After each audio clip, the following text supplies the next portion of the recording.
8 de la mañana, 11 minutos, el día de hoy, jueves 5 de enero del 2012. Hemos hecho contacto telefónico con el asambleísta Rolando Panchana. Habíamos quedado pendiente en algunos temas antes de fin de año, pero sobre todo ahora hay uno que es de actualidad. Alianza País niega haber aprobado o votado por la fiscalización, como manifiesta la oposición y manifiesta Vicente Tallano, especialmente como proponente. Rolando, Washington Delgado te saluda. ¿Cuál es la posición de Alianza País? ¿Qué argumentos debe conocer la ciudadanía para manifestar que Alianza País no aprobó esto que le daría a la Asamblea Nacional la recuperación de esta facultad de fiscalización? Bienvenido, buenos días. Buenos días. Primero, feliz año a ti, Washington. Muchas gracias, Rolando. A la radio, a todos los oyentes y los oyentes, y un feliz día al periodista, a todos los que ejercen la profesión. Así es. Esto tiene que explicarse de otra forma un poquito más detallada. Bien. O sea, no podemos decir que hemos votado o no hemos votado. La gente tiene que entender que el proceso de votación de esta ley ha sido bastante especial. Se han elaborado varias mociones, y no una, para tratar de ir aprobando los textos de acuerdo a cómo la Asamblea se quería pronunciar respecto de cada uno de ellos. Entonces, primero se hizo una moción general en la cual se agrupó los artículos donde había acuerdos, y eso se aprobó con casi 100 votos. Luego se pasó a la votación de los capítulos donde habían discrepancias, y luego para el final se dejaban ciertos artículos que tenían que votarse individualmente.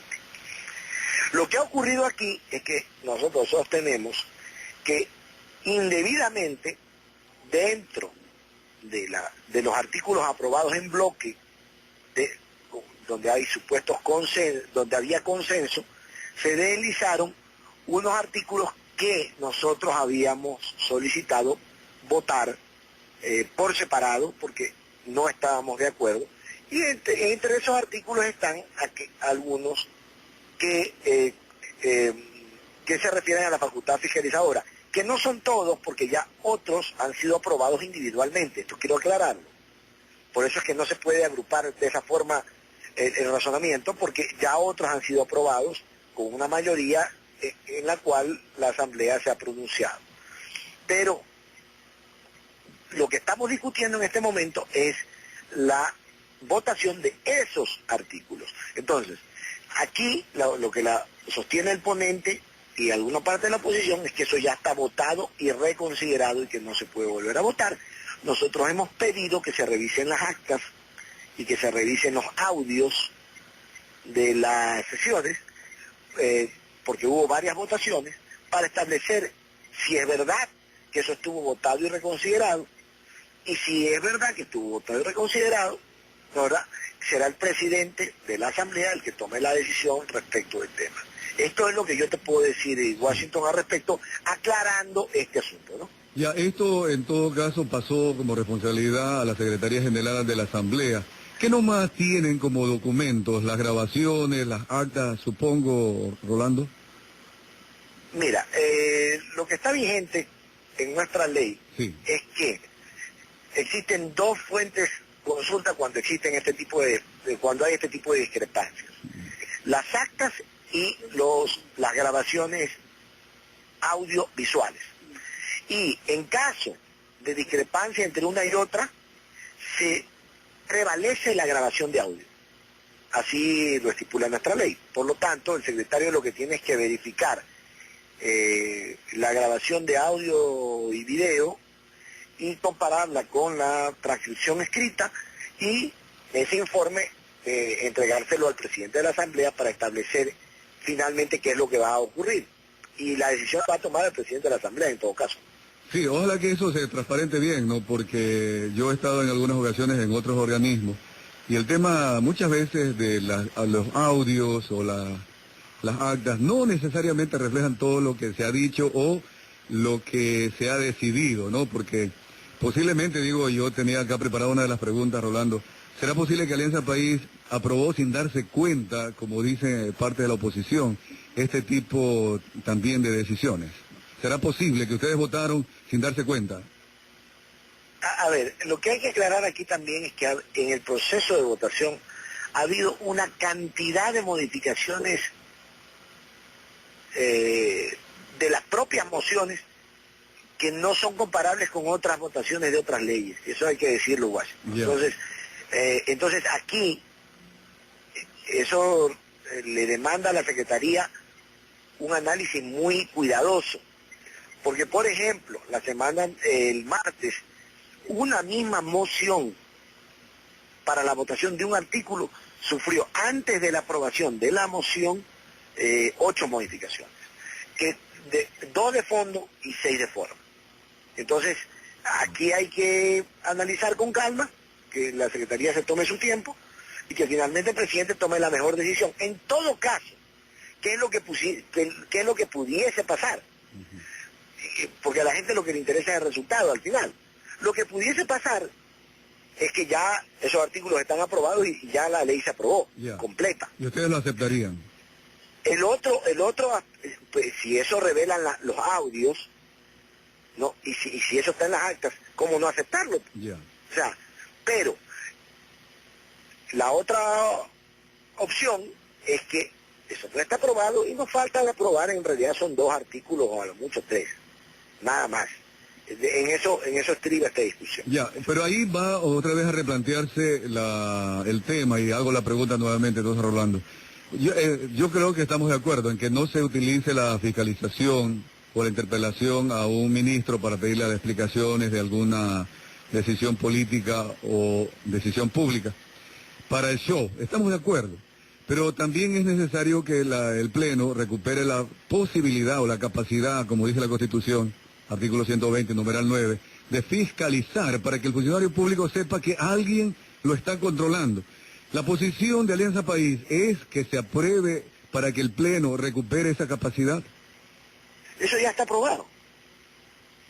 Ese no es el tema entonces de la discusión. Ese no es el tema, por eso que te decía, por eso es que hay que aclararle esto a la gente, eso ya está aprobado. ¿Cuál es el punto entonces que no está aprobado? El punto es, son 2 normas de procedimiento para que lleguen al Pleno. Ah, ya. Es decir, que no sea la mesa, sino el Pleno, por ahí está la discusión.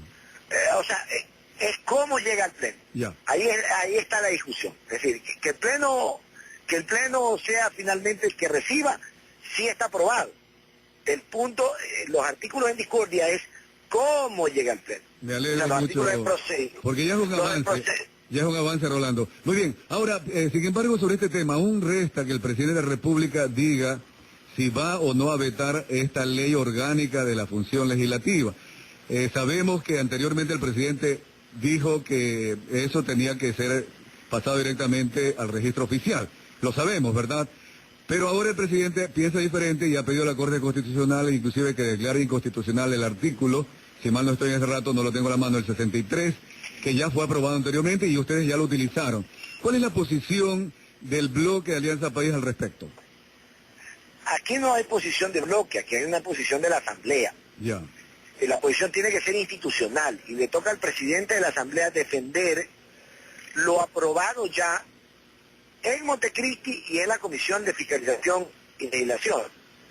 Es decir, pasaría directamente la ley de ustedes que regula la conducta de los asambleístas directamente al registro oficial y no a través del veto presidencial. Estamos bien, ¿verdad? Así sería.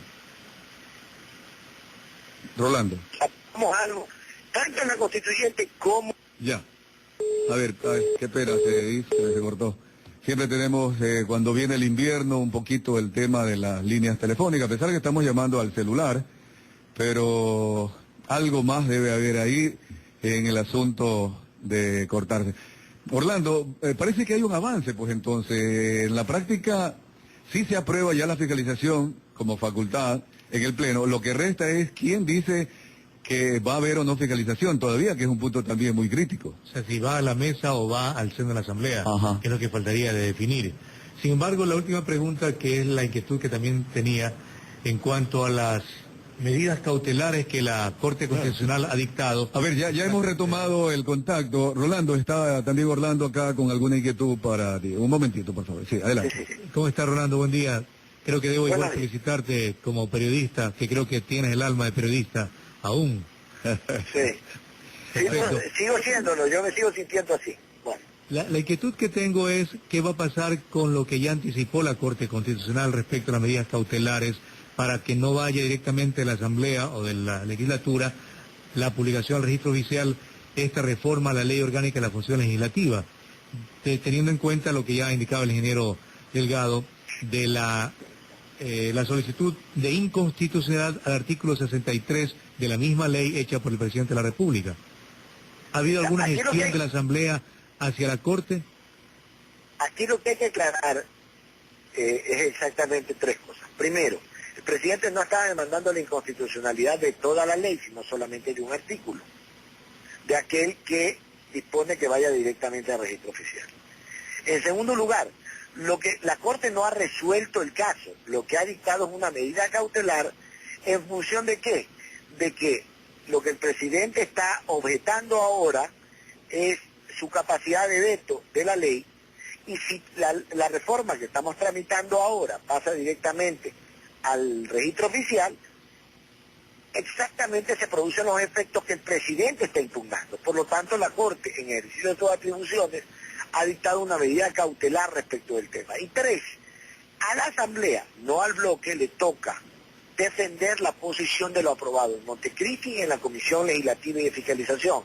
Esto es el artículo 126 de la Constitución y el artículo 63.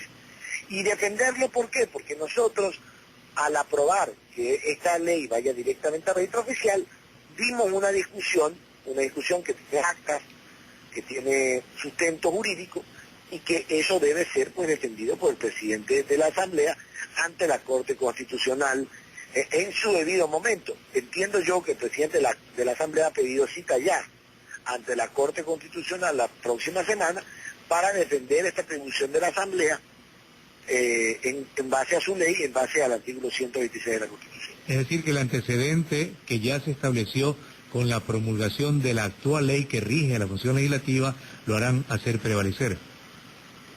Es decir, nosotros vamos a argumentar dentro del proceso abierto por la Corte. Ahora, yo lo que sí anticipo es que este proceso no va a ser rápido, va a ser bastante demorado. ¿Y por qué?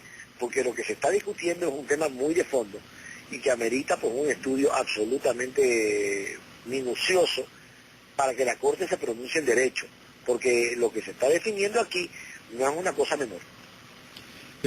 Para concluir, Rolando, y quizás aprovechando un poquito nomás la oportunidad de conversar contigo como periodista, la ley de comunicación que ya Mauro Andino la ha preparado, yo la he revisado, la hemos revisado en AER, y también hoy día nos releva un poquito de este trabajo, el Diario Expreso ha hecho una investigación. Hay varias observaciones allí en la ley, y solo quiero destacar dos para escuchar tu opinión. La primera es que los medios de comunicación, los dueños, los directores, debemos permitir la libertad de opinión de todos nuestros periodistas. Pero también hay otra parte, y a continuación mismo de estos artículos, en que si el periodista dice algo indebido, el medio de comunicación o los dueños, administradores, etcétera, también tendrán responsabilidad solidaria, lo cual podría provocar una censura previa a los periodistas. Por lo tanto, habría una contradicción. Y también el tema de la obligación de revelar la fuente de información. Solo estos dos puntos de varios que se están anotando. ¿Qué opina, Rolando? Sobre todo la primera parte. ¿Los medios debemos o no permitir que los periodistas opinen? Recuérdese, Washington, sí. Tú eres miembro de AER y tú estuviste en esa asamblea, sí. Que el código de ética de AER vigente en la última asamblea de Santo Domingo de los Colorados, de los Áchilas, sí, así fue, establece en el artículo 12, me parece, o 13, y esto es ley. ¿Por qué es ley? Porque el artículo 44 de la Ley de Radiodifusión y Televisión vigentes establece en el inciso final del artículo que cuando no se encuentren normas específicas para juzgar este tipo de temas dentro de la ley, se acudirá a los códigos de ética de la radio y de la televisión respectivamente. Entonces, como estamos en radio, tengo que hacer referencia a eso. De acuerdo, sí. Actualmente lo que está vigente es que el periodista de un espacio de opinión, se hace cargo. El periodista, el responsable del espacio, se hace cargo exclusivamente de todo lo que pase dentro del espacio de opinión y no es responsable nunca el director de la radio, del director de la radio. ¿Ya? Eso es lo que está vigente en este momento. Es decir, si está en espacio de opinión y alguien emite una opinión injuriosa y el periodista no la corta de acuerdo a lo que establece ese mismo artículo, porque ahí detalla la forma de cortarlo al aire, ¿no, verdad? Esa opinión injuriosa, si es reclamada por un tercero, la responsabilidad es del conductor del espacio y no del director de la radio. Eso es lo que está vigente, ¿no, verdad? Ahora, lo que nos lleve Mauro mañana al bloque, lo vamos a discutir y no debe tenerse como el informe final. De acuerdo. Porque hay una contradicción clarísima ahí, Rolando. Yo te ruego que lo revises. En una parte dice yo que... ya lo revisé, yo ya lo revisé. Okay. Ya lo revisé. Entonces aquí hay que hacer simplemente una precisión que yo sugeriré, pero por delicadeza y por ética, ese debate lo doy primero dentro del bloque y luego en los medios, porque evidentemente mi compañero es el que merece primero conocer mi opinión. Al interno. Y eso me parece bien también como procedimiento parlamentario, además. Mira, y Rolando, el tema de la fuente, yo sí estoy de acuerdo en que puede haber una fuente falsa o que un periodista utilice una fuente ficticia para acusar de algo a alguien y luego se ampare en su derecho profesional. Pero la Constitución en Montecristi se olvidó de agregarle al artículo 18, numeral 2, esa posibilidad, porque dice no existirá reserva de información en las entidades públicas, y el artículo 20 dice el Estado garantizará la cláusula de conciencia de toda persona, el secreto profesional, etcétera, pero ahí no puso la Constitución en Montecristi el hecho de que si se comprobara de que la fuente es errónea o la información errónea, que tenga responsabilidad el periodista. Sin embargo, la ley sí la incluiría de acuerdo al artículo 45 que le incluye Mauro Andino. ¿Cómo van a hacer ustedes para que esta ley sí incluya esa responsabilidad posterior cuando la Constitución no la incluye, Rolando? A ver, vamos a aclarar lo vigente. Lo vigente aquí en todo el mundo es que se garantice la reserva de la fuente. Eso es lo que establece la Constitución del Ecuador. Es un derecho y obligación además del periodista. Es un derecho y una obligación. Pero ya hoy hay una excepción a eso, no que está prevista en la Constitución, sino que está prevista en los códigos penales y civiles y no contrapone a la Constitución. Es decir, hay el derecho de un juez, no el derecho, cuando se abre un proceso judicial, ¿ya? Un juez tiene la facultad, ¿ya?, de, dentro de un proceso X, convocar al periodista, ¿no, verdad?, y pedirle que revele su fuente. El periodista está en la discreción de revelarla o no. Y si no la revela, tiene el derecho de no hacerlo. Y si el juez determina que esa conducta del periodista está obstruyendo la justicia, el periodista se va preso. O puede ser detenido, o puede ser encausado por eso. Y eso puede pasar ahora. Es más, dentro de mi ejercicio periodístico, yo tuve un caso personal respecto del tema. Y yo, por supuesto, elegí mantener la reserva de mi fuente, con la consecuencia de que el juez hubiese podido encausarme como encubridor, ¿no?, del acto que estaba investigando, pero él no podía a mí obligar a revelar mi fuente. Y más bien eso no debería mejorarse, Rolando, para que no haya periodistas que deban ir a la cárcel por reservar el derecho de la fuente que dice yo te doy esta información, pero por ejemplo un subalterno en un ministerio que obtiene alguna información de dolo, de corrupción de un ministro, vamos a poner un caso hipotético, y él tendría que ir a la cárcel por haber revelado la indelicadeza del ministro, o el periodista se va porque no revela la fuente. De lo que entiendo yo, el texto de Mauro,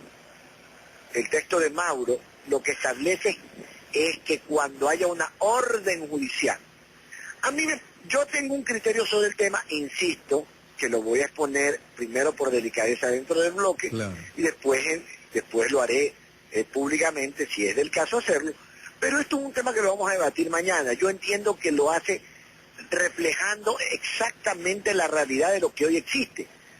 Pero no es necesario, y en mi criterio, incluir ciertas cosas que ya están vigentes.